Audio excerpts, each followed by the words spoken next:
Notre troisième panéliste ce matin est Son Excellence Wibert Artus, ambassadeur d'Haïti. Docteur Artus est ambassadeur d'Haïti au Canada depuis octobre 2020. Avant d'occuper ce poste, il a été diplomate aux ambassades d'Haïti en Argentine et aux États-Unis. Il a été directeur du cabinet du ministre des Affaires étrangères et des cultes de son pays. Détenteur d'un doctorat de la Sorbonne, l'ambassadeur Artus a enseigné et a écrit plusieurs livres et articles sur l'histoire diplomatique de son pays, l'Haïti. Son Excellence, Monsieur l'ambassadeur de la République d'Haïti, nous vous invitons à partager vos réflexions avec nous sur les ODD. Merci. Merci beaucoup, professeur Pelletier. Et mesdames et messieurs les ambassadeurs et hauts commissaires, honorables recteurs de l'Université d'Ottawa, chers professeurs et étudiants de l'Université d'Ottawa et des autres universités canadiennes, distingués invités, en particulier monsieur l'ambassadeur Franz Lyoto, mon prédécesseur, mesdames et messieurs, je tiens d'abord à féliciter mes collègues du groupe des ambassadeurs francophones ainsi que les responsables de l'Université d'Ottawa de nous avoir réunis pour cette importante conversation.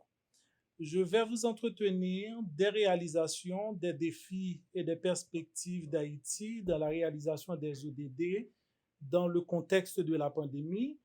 Mon intervention portera sur les objectifs 4 et 13.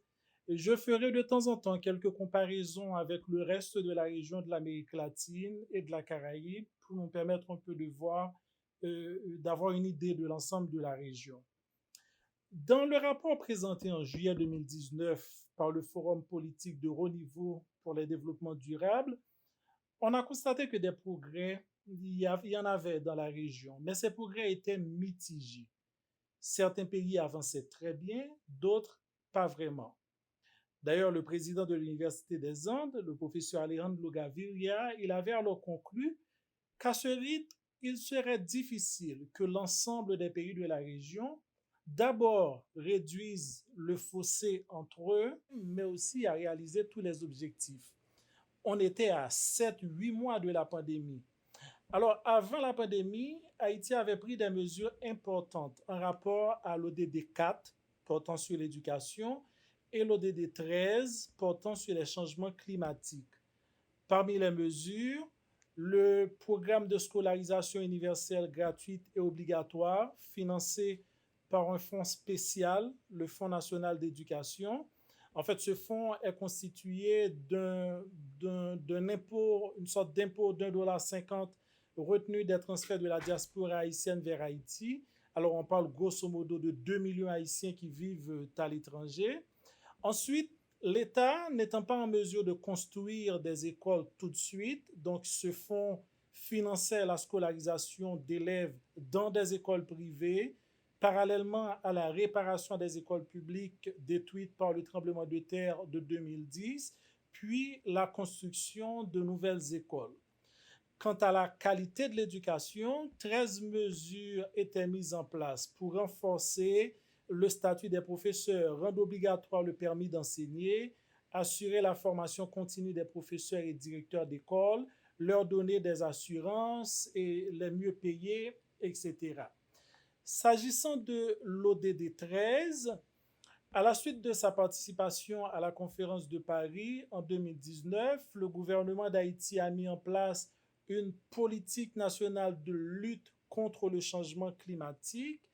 Mais plus encore, la conférence de Paris a été l'occasion pour Haïti de remettre la question environnementale au cœur du débat. De plus en plus de textes, de programmes de radio et de télévision, de chansons devenues populaires traitent du climat. En fait, c'était devenu une question de la société même. Et le ministère de l'Environnement a tellement gagné en prestige que son titulaire est devenu Premier ministre en mars 2020, mais c'était seulement quelques jours avant que Covid occasionna le changement planétaire de tous les agendas de politique publique. En fait, je n'ai pas assez de temps pour détailler les impacts de Covid qui sont connus sur Haïti et sur l'ensemble de l'Amérique latine et de la Caraïbe, mais je dirais que comme partout ailleurs, les coups les plus durs ont été portés aux ODD 1, 2, 3, 8 et 10, sans compter bien sûr les 4 et les 13. Par exemple, pour l'ODD 13 qui concerne mon intervention, Aussi importantes que soient les questions climatiques, dont les conséquences sont visibles en Haïti et, notamment, et dans tout le reste de la Caraïbe, ces questions ne sont plus au premier plan depuis Covid. Il y avait aussi, il faut le souligner, le fait que bien avant Covid, il y avait une sorte de désintérêt ou une démotivation et de financement même de l'ODD 13 dû à la compréhension des États-Unis dont l'influence sur la région n'est plus à démontrer. L'ODD 4, au contraire, n'a pas été absent des débats. Dès la découverte du premier cas de coronavirus en Haïti, le gouvernement a pris la décision de décréter, entre autres, la fermeture des écoles. Évidemment, cette mesure, si elle a l'aventure, si elle a la vertu de limiter la propagation de la COVID-19, privait les élèves de l'accès à l'éducation. Les écoles qui avaient les moyens, mais vraiment très peu, adoptaient l'enseignement virtuel. Tout de suite, le ministère de l'Éducation mettait en ligne des cours disponibles à tous les étudiants, mais trois problèmes se posaient. Parce que pour avoir accès aux cours en ligne, il fallait l'électricité, l'ordinateur et l'Internet, sans compter l'accompagnement des professeurs et aussi des parents. Alors, selon un rapport conjoint publié par l'UNICEF et l'Union internationale des télécommunications en décembre 2020, 79% des enfants scolarisés en Haïti n'ont pas de connexion Internet à domicile. En clair, une grande majorité d'élèves haïtiens n'avaient pas l'accès à l'enseignement pendant les périodes de confinement. Et c'est un peu la situation pour toute la région. En fait, selon un rapport de l'UNICEF qui date de novembre dernier, pendant le confinement, 97% des enfants de l'Amérique latine et de la Caraïbe étaient privés d'éducation en raison des problèmes cités plus haut. Maintenant, Covid arrive, quelles sont les perspectives post-pandémiques? En fait, il y a quelques mois, juste au début de l'année, mon pays s'est doté d'un outil stratégique intitulé le plan de relance économique post-Covid.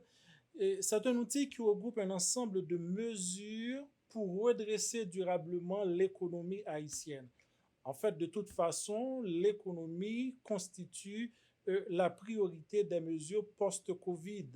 Au niveau de l'éducation, il y a aussi des mesures importantes. En fait, les écoles en Haïti fonctionnent en présentiel depuis août 2020. Le calendrier scolaire a été actualisé. L'année scolaire s'est terminée en novembre 2020 et tout de suite après, donc en décembre, la nouvelle année scolaire a commencé de manière à réactualiser le calendrier.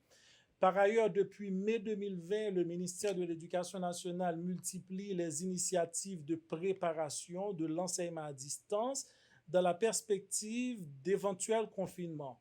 En fait, parce que là, on se rend compte de toute façon, l'enseignement à distance devient une obligation.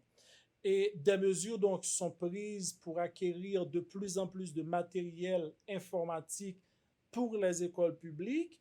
En plus, une approche alternative est établie pour promouvoir l'enseignement à distance parce qu'en fait, en dehors des plateformes en ligne, le ministère a élaboré des programmes d'enseignement à travers la radio et la télévision.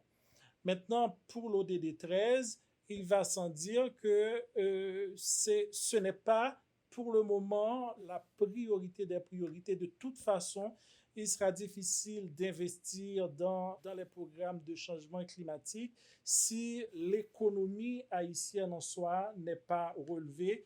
Et c'est la priorité du du plan post-Covid qui a été adopté par le gouvernement en janvier 2021. Donc, je m'arrête là pour les débats et merci beaucoup. Merci beaucoup, Monsieur l'ambassadeur, pour ces précis sur l'impact de la COVID sur notre pays.